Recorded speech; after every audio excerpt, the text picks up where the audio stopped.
You're getting some very valuable, not information, insight. If you're gonna build a side hustle, none of us are selling information, because you can get that for free at ChatGPT. What we're selling is insight. It's the information plus the experience. I love acronyms. Crush Your Money Goals was my first acronym. Crush spells out the 5 steps to be able to reach financial independence. But today we're going to talk about getting paid. And so the acronym is Get Paid. And you're getting some very valuable, not information, insight. If you're going to build a side hustle, none of us are selling information, because you can get that for free at ChatGPT. What we're selling is insight. It's the information plus the experience. Your unique lived experience is what people are looking to pay for, whether you're selling a product or a service. In exchange for this valuable insight, all I ask is that you make me happy and say you're going to take some sort of action today. So the first step on how to get paid when you start a side hustle, when really you need to make sure you have a business model. I can't tell you how many clients I work with right now who are trying to scale up businesses, and the first thing they did was like try to build a website, and I'm like, but you don't have anything to put on the website. What are we doing? So you have to figure out what you're selling before we start building pretty things. And one of my biggest pet peeves, and I'm gonna say this lovingly to all the women here in the room, there's a lot of people who are focused on building pretty businesses, but not profitable ones. What you do need is a profitable business model, which is what we're going to go through today. So the first step is the G. G stands for generate compelling content. Whether or not you like it, as a business owner, you have to be some form of content creator now. That's just the hard, cold facts. Now, it doesn't mean you have to be like dancing on TikTok or like doing any of that like stuff. That's not for you. But you do have to be able to compel people to continue to want to listen to you and then eventually buy from you. The key word here is compelling, because there's a lot of content out there. How many of us saw just bad content today? There's a lot of bad content out there. What actually makes good content? You can just say out loud. Quick. Yes. Relevant. Helpful. Engaging in a call to action. Wow. So we intuitively know this, but how many of us get stuck when it's our own stuff that we have to sell? For us, it's a little bit challenging. So quick, engaging, relevant, helpful, and a call to action. What would be some examples of something that you would say in this class that might say, oh, okay, that was intriguing? What have you seen before that compelled you? Stop wasting money. Anytime you say you want to make more money or you want to save more money, usually quite compelling for people to at least tune in to the end of the message. What compelled you to show up to this class? You could have gone online, you could have gone to another class, you could have read a book. Like, why did you choose the class? Say that again. You're an expert. So everyone right now, whatever side hustle you just put down, even if you didn't start it, today you are the expert. And chances are in this room you are actually the expert in that space. A lot of people get really bogged down in starting their side hustle because you're like, I don't know everything about this one thing, and so I'm not the expert or I'm not super clear on it. You came to me because I'm not the expert in everything in money. Everything in money. If I waited until I learned everything about the stock market to start learning money myself, I would not be here. But you came here because I'm a little bit farther along than you on this journey, right? So where are you on your journey? So that's another piece you can think about. Share a little bit about your journey. Why are you selling this thing? What about your personal story? What about your personal narrative that is going to compel someone to say, oh, I resonate with that. Oh, that reminds me of me. Or you solved a problem that I'm currently looking to find a solution for. Relatable. Okay. I have a unpopular opinion, which I think influencer culture and celebrity culture is dead. And I'm actually really happy about that, because nobody cares anymore about your perfectly curated kitchen with everything in perfect labels in your refrigerator that looks like a store, okay? People are tired of it, and people are very keen to understand what is not real anymore. So if you're trying to impress someone with your very fancy, beautiful looking business, what I want to hear today is like you just being honest, you just being real today. This is something that interests me. I really like it because I'm a nerd. It doesn't have to be like a lifelong story, but it could just be like, oh, I learned this thing one day and now I want to teach other people, okay? I want you to take a first stab. I want you to write down, you're only going to have a chance to write 4 sentences for your pitch, okay? And I will time you. If you take too long, I will cut you off. This is where we said compelling Content is quick. Economy of words matters. So you only get to write 4 sentences. Who you are, what you do, why you think this is compelling for the people that in this room, why they should think about getting it from you, and then what is the call to action. I will do an example, and then we're going to go around the room. And if you're getting your hands all sweaty, that's a good thing. That means you're doing something new, okay? Hello, I am Bernadette Joy. I am the author of Crush Your Money Goals. I run a program where I help people pay down debt, save more, and invest for financial freedom. I personally paid off $300,000 of debt in 3 years and built my first $1 million of net worth in my 30s. And if you want to do something similar, you can find me at crushyourmoneygoals.com. Simple, right? I was just a money nerd. That's a lot of what people get. Oh, but your story is so compelling. First of all, I think every human is compelling. I think everyone has an interesting story. But yes, to your point, that sounds like practice and rehearse because I've gotten to say it a lot of times. Unless you're going to go out there and sell, you ain't going to make any money. This is where we're going to practice. That is the hardest thing I end up having to teach. Even my clients who have $1 million business, they still are practicing that. Which is you meet somebody and you have a potential customer, a potential investor, a potential partner, and you don't have your pitch together. Here's one of the things that why I was able to build a business relatively quickly is because there's a joke in one of my business groups that Bernadette doesn't get ready, she stays ready. Because you don't know when the next business opportunity is going to come. You don't know if you're going to meet them in the elevator, in the parking lot here. So you have to be on your A game to say, what is today's pitch? It doesn't have to be perfect. But if you met your ideal customer today, do you have something to say that's going to compel them to say, hey, I just want to learn more? That's all we're asking for, just to learn more. And when we talk about generating compelling content, a lot of people, this is what I said, a lot of people go straight to, I need to build a website, and they don't even have an elevator pitch. The elevator pitch matters more than anything else when it comes to communication. If you have a good 30-second little blurb about what you do and how people can find you, then you can take that blurb and put it on a business card, put it on a website, put it on your Instagram, put it everywhere. When you actually meet a person in real life who wants to pay you, what are they going to base it off of? How confident you are and how concise you were, right? Y'all did the hardest part. Let me show you an example. You guys asked about in terms of compelling. If I were to have a round 2, what would I do a little bit differently? Would I cut out a couple words? Would I add in my call to action? Would I now name it something cute? In the beginning, when I was first doing financial classes, everyone was on financial literacy. So I would have things that were like the importance of financial literacy. Now I have things that say like how to crush your money goals and work less. Yeah, it's much more compelling. Much more compelling, right? But most people have the first version, right? So let's talk about the E in get paid. E stands for evaluate your competition. I want you to Google whatever you think you would Google as someone who would be looking for what you do.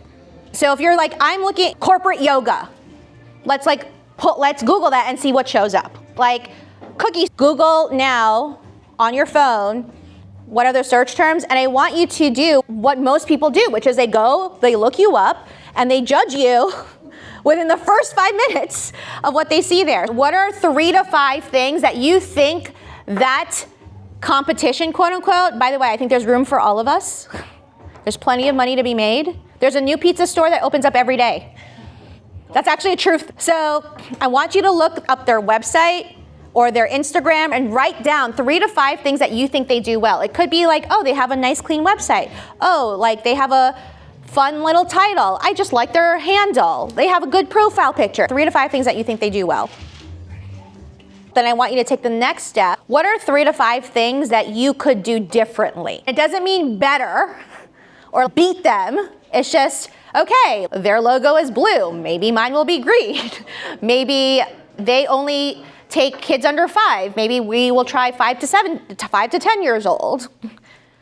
Maybe it'll be they target large companies. Maybe I will target mid-size. Really, what you want to do in that competitive analysis is you just want to figure out who else is and be knowledgeable about what other products and services are in your space. And what are some things that you can do today based off of what you saw? One of my little tips about posting consistently, and a lot of people know this in the content space, is to batch. Just take 1 day a month. I would build 30 pieces of content in 1 day. And then just schedule it out. And here's the thing, for social media, none of us are really trying to be like influencers, right? We're not trying to get millions and millions of followers. What we're trying to do is get people to know that we exist. That's all. So you don't have to overcomplicate these posts. If any of you follow me in social media, those posts do not take me very long to do. But the key on it is consistency. So if all you did was take your post and just post about what you learn in G, what you learn about E, what you learn about in T, you're gonna have at least 7 posts after today, okay? There's a method to my madness, I promise. T stands for tap your community.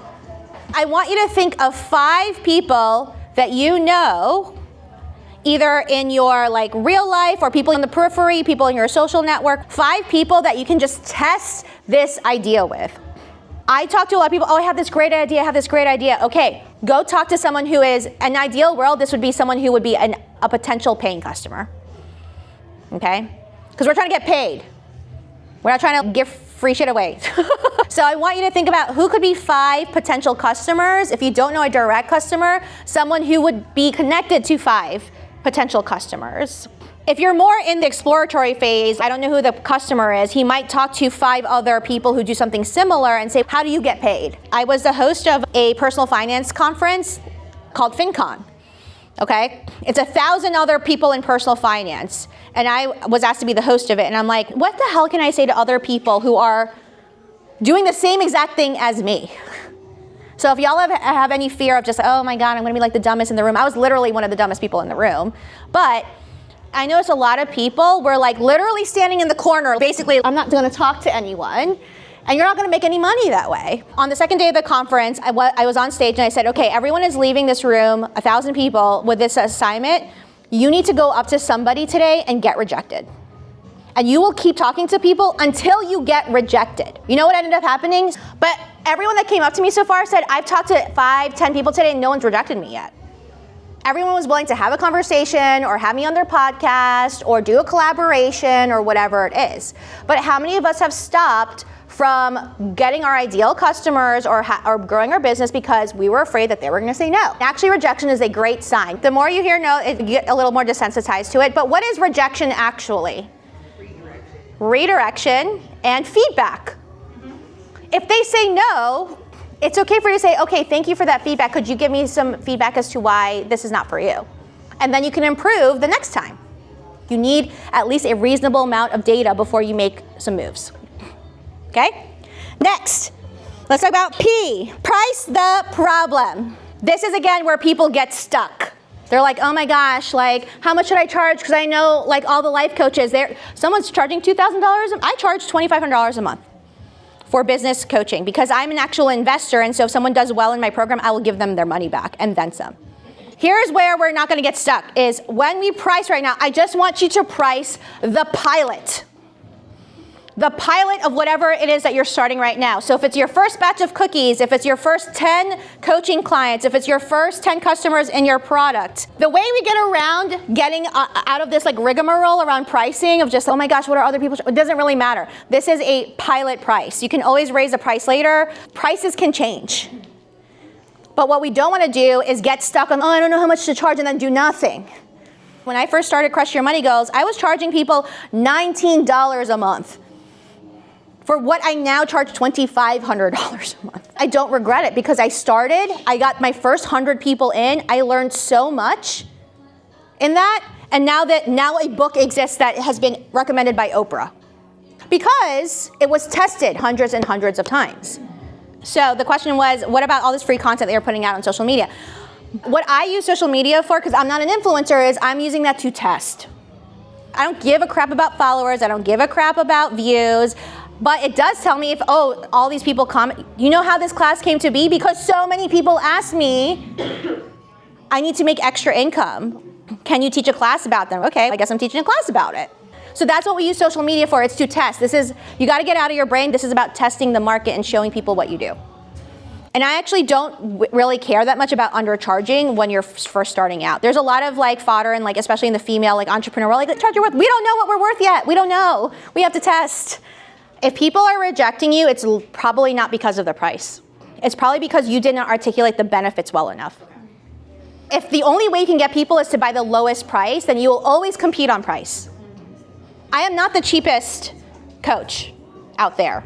You can learn a lot of stuff that I teach for free. You don't have to buy this or whatever. You can go teach it. But people come because the benefits of what they get is you'll be working towards financial freedom, not just financial literacy.